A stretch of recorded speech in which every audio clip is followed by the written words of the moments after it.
welcome to the deep dive. Yeah. Today we are exploring something truly fascinating. Yeah. The intersection of AI, behavioral economics, and group dynamics. Right. Particularly in China. Yeah. And you might be thinking, how do those even connect? Right. Well, that's what we're here to unpack. Exactly. And we have got the perfect guide for this journey. Our guest, he's not just a behavioral economist. Right. He's also a YouTuber, a sci-fi writer. Wow. And he spent years in China exploring over 200 cities. Yeah, it's really his ability to connect these seemingly unrelated fields Yeah. that makes his perspective so valuable.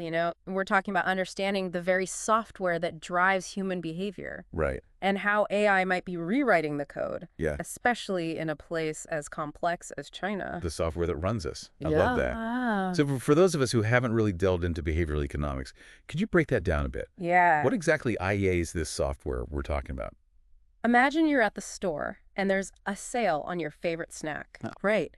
You grab 2 bags, even though you only came for 1. Yeah. That's your internal software, influenced by things like scarcity bias kicking in. Behavioral economics studies these often hidden forces that shape our choices. Right. From our deep-seated biases to the subtle cues in our environment. That makes so much sense. It's like we're all operating on these pre-programmed patterns. Yeah. And understanding them can help us make better decisions, right? Absolutely. And one of the key things that behavioral economics reveals is that our brains are wired for small group interactions. Okay. Think back to our hunter-gatherer ancestors. Groups of 20 to 30 people were ideal for survival and cooperation. So that feeling of connection and belonging we crave is practically built into our DNA. Exactly. But as human societies grew, we had to develop new ways to organize. Right. Larger populations led to the emergence of hierarchies. Layers of leadership became essential to manage complexity. And this brings us to modern-day China, a nation wrestling with the challenges of massive populations, concentrated in megacities. Wow. Imagine the intricate dance of managing millions of people. Right. It's like seeing those ancient group dynamics playing out on an epic scale. It's mind-boggling to think about. Yeah. And this is where AI enters the picture, right? It is. Is it possible that AI could disrupt these long-standing hierarchies? Yeah. We're talking about how would that even work? Our guest's research in China suggests just that. Wow. He's seen firsthand how AI is enabling more decentralized decision-making, potentially changing the way those massive groups operate. Let's take traffic management. In a city like Beijing, instead of relying on a central authority to control traffic lights, AI can analyze real-time data from sensors and cameras to optimize flow dynamically. So instead of a top-down approach, AI allows for a more distributed system where decisions are made based on real-time information leading to better outcomes. Yeah. It's like the city itself is becoming more intelligent. Precisely. And this potential for AI to flatten traditional hierarchies has far-reaching implications. Yeah. Not just for governance, but for how we organize businesses, communities, even global systems. Wow. Yeah. And this is where our guest's background in science fiction kind of comes in. Okay. He draws a fascinating parallel to Isaac Asimov's Foundation series, specifically the concept of psychohistory. Oh, I love Asimov. But for those of us who haven't read Foundation, what's psychohistory all about? And how does it relate to what we're talking about? In Asimov's universe, psychohistory is this fictional science that can predict the future behavior of large populations using mathematical analysis. Now, our guest isn't saying China has cracked the code to predicting the future, but he argues that AI is giving them unprecedented tools to understand and potentially influence group dynamics in a way that echoes those sci-fi ideas. So even though it's not mind reading, AI is giving us a glimpse into how groups function. Yeah. Especially in a place like China where there's so much data and a real push to explore AI's capabilities. Exactly. And that brings up some really crucial questions. Yeah. Could this lead to a kind of AI-powered advantage for China when it comes to governance or even social control? That's a big one. It's exciting to think about the potential benefits. AI helping to create more efficient systems that serve the needs of a massive population. But there is also the flip side to consider, right? Absolutely.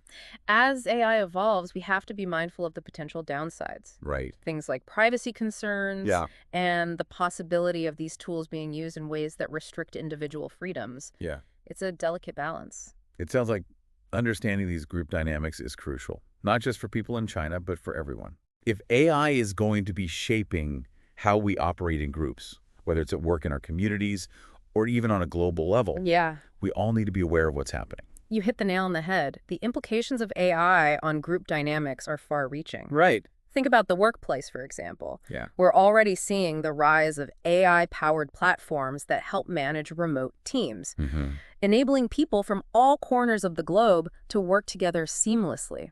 It's almost like AI is breaking down the traditional walls of the office, Right. allowing for more fluid and dynamic ways of collaborating. So those hierarchical structures we talked about earlier, Yeah. they can become less and less relevant as AI empowers individuals to connect and contribute in new ways. It's certainly a possibility. And as AI continues to evolve, we can expect even more dramatic shifts in how organizations are structured and how groups interact. But it's not just about the technology itself. Right. It's about how we choose to use it. That's such an important point. We can't just sit back and let AI shape our future. We have to be active participants, Right. asking tough questions about how this technology is being developed and implemented. Exactly. It's about ensuring that AI serves humanity, not the other way around. Right. And that means having open conversations, exploring different perspectives, and considering the ethical implications of every step we take. It's a lot to think about, but it's clear that this conversation is essential. It is. Yeah. And it's not just about finding all the answers. It's about fostering a deeper understanding of these complex issues Right.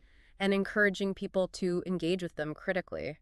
So we've talked about AI's potential to reshape hierarchies, Right. but what happens next? Yeah. If those traditional structures start to dissolve, Yeah. what takes their place? Right. Do we just end up in chaos? That's the million-dollar question, and our guest doesn't offer like a simple answer. Right. But he suggests that AI could lead to the emergence of more fluid, dynamic, and self-organizing groups. So instead of those rigid top-down pyramids we're used to, Right. we might see something more organic, Yeah. like groups forming and reforming based on the task at hand, Yeah. constantly adapting and evolving. Exactly. Imagine a company where teams assemble and disband organically Okay. as projects evolve, Okay. with AI acting as a sort of central nervous system, facilitating communication and decision-making across the entire network. It's like a hive mind, but with AI as the connective tissue.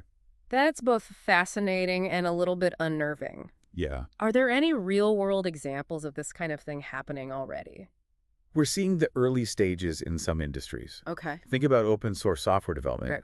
where thousands of individuals collaborate online. Yeah. Without a traditional hierarchy, AI could amplify this kind of collaboration, Yeah, okay. connecting people with specific skills to projects where their expertise is needed. So the traditional boundaries of companies and organizations could become much more porous. With talent flowing freely based on the needs of the moment, that's a pretty radical shift. It is, and it highlights how AI could change not just how we work, but how we interact with each other on a societal level.